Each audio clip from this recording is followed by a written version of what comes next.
اس کی پرسوچ نگاہیں وہ خود پر ٹکے محسوس کر چکا تھا۔ گردن گھما کے اسے دیکھا، کیا کچھ نہیں تھا طارق کی آنکھوں میں۔ کسی بے اختیار جذبے کی لو سے دہکتی آنکھیں اس کا تن من جلا گئیں۔ اسے یوں لگا اگر وہ یوں ہی تکتا رہا تو وہ موم کی طرح پگھل جائے گی۔ کیوں مجھے نظر لگانے کا ارادہ ہے؟ مان لیا بہت ہینڈسم ہوں۔ اوف، کتنا زوم تھا اسے خود پہ۔ راہل نے چھینپ کر نظروں کا زاویہ بدلا اور انداز بھی۔ اب ایسی بھی بات نہیں، میں نے تمہارا ہم شکل ایک شخص دیکھا تھا، اس لیے تمہیں دیکھ دیکھ کے حیران ہو رہی تھی کہ دو بندوں میں اتنی زبردست مشابہت بھی ہو سکتی ہے۔ لگتا ہے بڑا اچھا لگا ہے۔ وہ آپ کو طارق اسے چھیڑنے کی جسارت کر بیٹھا تو وہ تب گئی، اپنی حد میں رہا کرو۔ ابھی تک تو حد میں ہی ہوں، جس روز حد سے باہر نکلا آپ کو بڑی شکایت ہوگی۔ تو مجھے دھمکی دے رہے ہو؟ جی نہیں، حقیقت بیان کر رہا ہوں جس کی طرف سے آپ جان کر آنکھیں بند کی ہوئی ہیں۔ میرا اور آپ کا رشتہ ایسا نہیں جسے بھولا جا سکے۔ طارق جارحانہ تیوروں سے اسے دیکھ رہا تھا۔ وہ بے خبر سوئی ہوئی تھی جب اس کی آنکھ سیل فون کے بجنے سے کھلی۔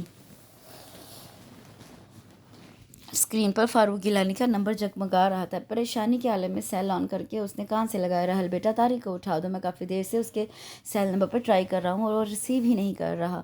اسے اٹھاؤ، ابھی جا کر، بہت ضروری کام ہے۔ وہ پریشان اور فکرمند لگ رہے تھے۔ فون بند کر کے راہل نے تنقیدی نظر سے پہنی ہوئی پنک نائٹی کو دیکھا، پھر سائڈ پہ پڑا ہوا دوپٹہ اٹھا کر اوڑھ لیا۔ جو ہی اس نے دروازے پہ دستک دینا چاہی وہ کھلتا چلا گیا۔ شاید طارق لاک لگانا بھول گیا تھا۔ کمرہ نیلگوں روشنی میں ڈوبا ہوا تھا۔ طارق بیڈ پہ سینے کے بل الٹا لیٹا تھا۔ اس کڑی اور جوان مرد کو یوں بکھرے انداز میں سوتے دیکھ کر اسے حجاب سا آ گیا۔ اسے جگانا دشوار امر تھا، محسوس ہو رہا تھا۔ وہ دو تین بار اس کے سامنے کھڑے ہو کر اس نے آواز دی۔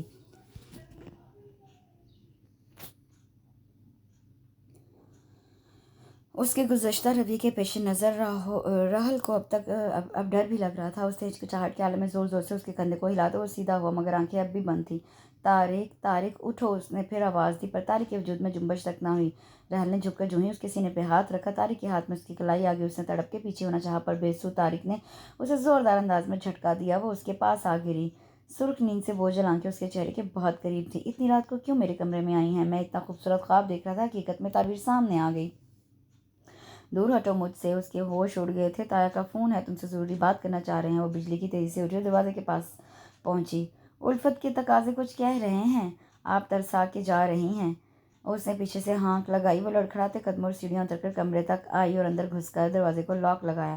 تمہاری سرکشی کو لگام دینا ہی ہوگی، وہ دانت کچکچا کے رہ گئی۔ امتحانوں سے فارغ ہوئے آج ایک ہفتہ ہو چکا تھا۔ اسے اب حویلی کے لیے روانہ ہونا ہی تھا۔ تایا فاروق گزشتہ 2 دن سے اس کے آنے کی یاد دہانی کروا رہے تھے۔ طارق صبح سے غائب تھا۔ وہ دوپہر کے بعد لوٹا تو فوراً راہل کو گاؤں کی روانگی کا بتایا۔ مرتی کیا نہ کرتی کہ مصداق اسے عمل کرنا ہی تھا۔ حالانکہ موسم کے تیور بڑے خراب لگ رہے تھے۔ گزشتہ رات وقفے سے بارش ہونا شروع ہوئی تھی، جس کا سلسلہ اب بھی جاری تھا۔ راہل اس کے ساتھ جانے سے بچنا چاہ رہی تھی، دعا کر رہی تھی کہ حویلی سے کوئی آ جائے، اس لیے تو وہ 1 ہفتے سے ٹال رہی تھی، پر آج تایا نے زور دے کے ہر حال میں پہنچنے کی تاکید کی تھی۔ پورے 6 گھنٹے کا سفر تھا، اوپر سے طارق اسے زج کرنے پر تلا ہوا تھا۔ رات والے اس واقعے کے بعد راہل نے اسے کترانا شروع کر دیا تھا۔ سچ شکر پھر طارق نے کوئی ایسی حرکت نہیں کی، مگر وقتاً فوقتاً شوق جملوں کا تبادلہ کرنے سے باز نہ آتا۔ وہ لاہور کی حدود سے نکلے تو بارش نے زور پکڑ لیا۔ شام میں اندھیرے کا سما تھا۔ طارق بڑی توجہ سے گاڑی ڈرائیو کر رہا تھا۔ راہل چوکنا تھی۔ طارق کو ڈرائیونگ کرتے 1.5 گھنٹے سے زائد ہو چکا تھا۔ بارش بھی اسی تواتر سے ہو رہی تھی۔ اسے اب سگریٹ کی طلب ہو رہی تھی۔ سامنے کچے راستے میں گاڑی اتار کر طارق نے روکی، جیب سے سگریٹ اور لائٹر نکالا۔ سگریٹ سلگا کر اس نے لمبے لمبے 3-4 کش لگاتار لیے۔ کہیں دور بجلی کڑکی تھی۔ راہل نے دونوں گھٹنوں کے گرد بازو لپیٹ لیا اور سر جھکا لیا۔ اس کا جسم ہولے ہولے لرز رہا تھا۔ کیا ڈر لگ رہا ہے آپ کو؟ مرر سے اسے تکتے ہوئے طارق نے ہمدردی سے پوچھا تو اس نے نفی میں سر ہلایا۔ آگے آ جائیں، میں بھی خاموشی سے تنگ آ گیا ہوں۔ باتیں کریں گے تو راستہ آرام سے کٹ جائے گا۔ وہ شرافت کے لبادے میں تھا۔ راہل نے ایک بے اعتبار نگاہ اس پہ ڈالی اور دوبارہ نفی میں سر ہلایا۔ یہ نہ تھی ہماری قسمت کہ وصال یار ہوتا۔ اس نے بڑی حسرت سے مصرع پڑھا اور سگریٹ پینے کے بعد دوبارہ گاڑی سٹارٹ کر دی۔ طارق نے معمول سے ہٹ کر آج کافی تیز رفتاری کا مظاہرہ کیا۔ رات 9 بجے وہ حویلی پہنچ چکے تھے۔ اب شکریہ کا ایک جملہ ہی کہہ دے، پوری ذمہ داری سے یہاں لایا ہوں آپ کو۔ جب وہ نیچے اتری طارق نے بے ساختہ بولا۔ وہ سنی انسنی کر کے آگے بڑھ گئی۔ فاروق گیلانی کے بیٹے معظم کی شادی تھی۔ تیاری گزشتہ مہینے سے جاری تھی۔